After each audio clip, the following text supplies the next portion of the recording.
अस्सलामुअलैकुम। आज की इस वीडियो में मैं आपको बताऊंगा कि आप अपने पेपर में अपनी मर्ज़ी का सवाल कैसे शामिल कर सकते हैं।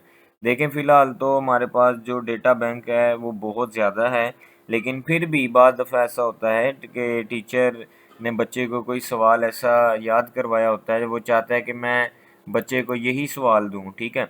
तो ऐसी सूरत हाल में वो टीचर बाउंड होता है, तो वो कहता है यार मैं क्या करूँ, मुझे यहाँ पे वो सवाल नज़र नहीं आ रहा, तो वो अपनी मर्ज़ी का सवाल देना चाहता है। आपने क्या करना है, आपने जो टीचर पेपर बना रहा है उससे मैं मुखातिब हूँ, आपने इस तरह अपना अकाउंट लॉगिन करना है, ठीक है। आपने जो भी पेपर बना लिया उस टाइम वहाँ सवाल मौजूद नहीं थे, जो भी मौजूद थे आपने उनमें से चुन लिए, ठीक है। आपने बाद में चेंज करने हैं, अब मैं बताऊँगा आपको। आपने यहाँ आ जाना है सेव्ड पेपर्स में, ठीक है। सेव्ड पेपर पे जब आप क्लिक करेंगे तो आपके इंटरनेट कनेक्शन के लिहाज से यहाँ पेपर शो हो जाएगा, जिस डेट का भी होगा। यहाँ पे टुडे शो हो रहा है, आज कोई पेपर नहीं था इसलिए यहाँ कुछ शो नहीं हो रहा। आपने यहाँ से सिलेक्ट कर लेना है, ऑल कर लें बिलफर्ज, तो यहाँ पे जितने भी पेपर्स हैं वो शो हो गए। अब ये हमारे पास पेपर आ गए हैं सारे। अब मैं आपको एक मिसाल दूंगा कि आप किस तरह पेपर चेंज कर सकते हैं। आपने ना इस आइकन पे क्लिक करना है, ये प्रिंट वाला आइकन होता है, यहाँ पे क्लिक करना है, ठीक है। जो भी आपका पेपर होगा जो आपने बना लिया, देखें जी ये मेरे पास पेपर आ गया। इसमें मैंने 5 MCQs दिए हुए थे, ये बायो का पेपर है। इसमें 5 शॉर्ट क्वेश्चन थे और 2 लॉन्ग क्वेश्चन, जो एक रेगुलर क्लास टेस्ट होता है, ठीक है, ये वो है। अब ये सवाल मैं चाहता हूँ चेंज हो, ये बड़े इजी इजी सवाल हैं, डिफाइन बायोलॉजी, डिफाइन साइंस, लेकिन यहाँ पे क्लिक करने से ये चेंज नहीं हो रहे, ठीक है।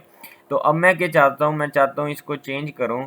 तो आपने ये लेफ़्ट साइड पर देखना है, यहाँ पे वाइट कलर का एक बटन है, लिखा है एडिटिंग मोड, आपने इस पर डबल क्लिक करना है, याद रखिएगा, डबल क्लिक, ठीक है। अब ये देखें, आप क्या देख रहे हैं, ये रेड आउटलाइन आ गई है। इससे क्या होता है कि आपका ये जो पेपर है ये एडिटेबल हो जाता है, यानी आप इसको चेंज कर सकते हैं। अब आपने क्या करना है, आप देखें जी यहाँ से आप इसको चेंज कर सकते हैं, लेकिन ये ख्याल रखिएगा ये जो पीछे नंबरिंग होती है 1 2 3, इसको आपने नहीं करना। कर्सर से आपने ना यहाँ डिफाइन से सिलेक्ट करना शुरू करना है और यहाँ ला के रोक देना।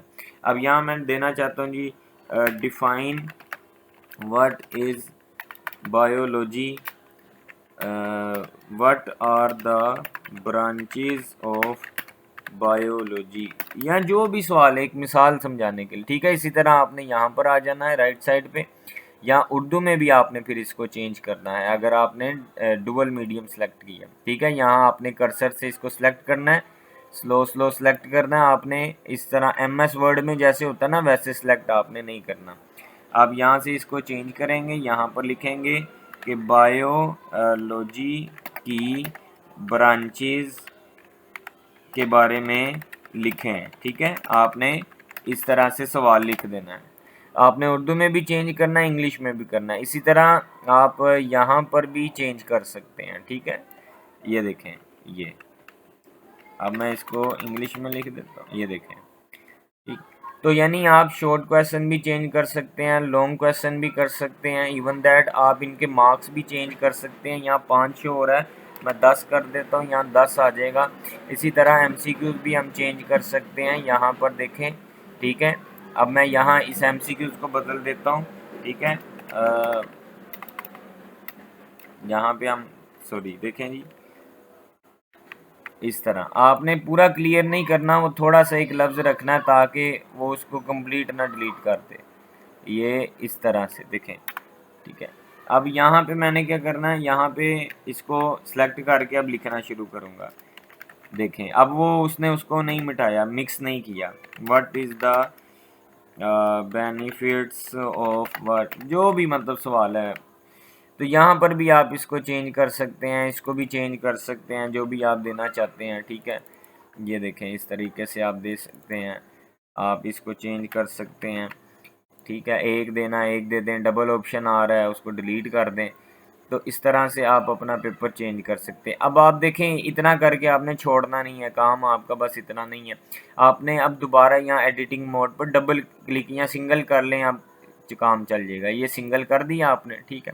अब ये रेड आउटलाइन ख़त्म करनी है आपने, हो गई हैं। अब आपने क्या करना है, आपने इसको प्रिंट करना है। प्रिंट की कमांड देनी है, Ctrl+P, ये इकट्ठा बटन दबाना है। ठीक है। फिर यहाँ पर भी ये देखें, ये प्रिंट पेपर लिखा हुआ है, आप इस पर क्लिक कर लें। ठीक है।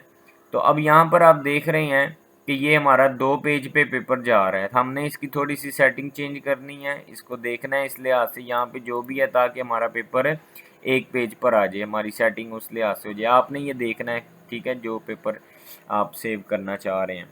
तो आप इस लिहाज से इसको देख लेंगे। सेव एज PDF यहाँ से आप सेलेक्ट कर लेंगे।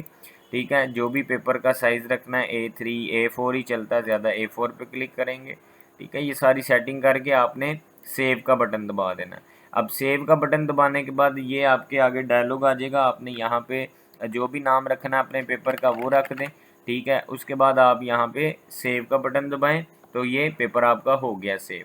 तो ये तरीकाकार है, आप अपनी मर्ज़ी से कोई भी सवाल मौके पे ऐड कर सकते हैं, लेकिन याद रखिएगा पेपर को प्रिंट लाजमी करना है, आपने वहाँ पर छोड़ नहीं देना, क्योंकि यहाँ चेंजेस करने के बाद यहाँ पे सेव नहीं होगा, ये आपको अलग से सेव करना पड़ेगा और वही पेपर बाद में प्रिंट करना है आपने। अगर मैं यहाँ से बैक चला जाऊँगा ना, ये मेरी सारी सेटिंग जो मैंने अभी ये चेंजेस की हैं ना, ये मेरे चेंजेस ख़त्म हो जाएंगी। ये देखें, मैं बैक आया, मैंने ये दोबारा पेपर अपना खोला, तो पेपर खोलने के बाद आपको मैं अभी दिखाता हूँ। ये देखें, वही आ गया ना जैसे पहले था। ये देखें, रिफाइन बायोटेक्नोलॉजी, ये देखें सेम वही आ गया। तो इसलिए मैं कह रहा हूँ आपने इतना करके छोड़ना नहीं है, उसको प्रिंट भी करना है। ठीक है। आप यहाँ से डाउनलोड पेपर भी कर सकते हैं, ये डाउनलोड पेपर का बटन है ब्लू। उम्मीद है कि आपको प्रोसीजर समझ आ गया होगा। मज़ीद अगर कोई आपका सवाल है तो आप रब्ता कर सकते हैं। अल्लाह हाफिज़।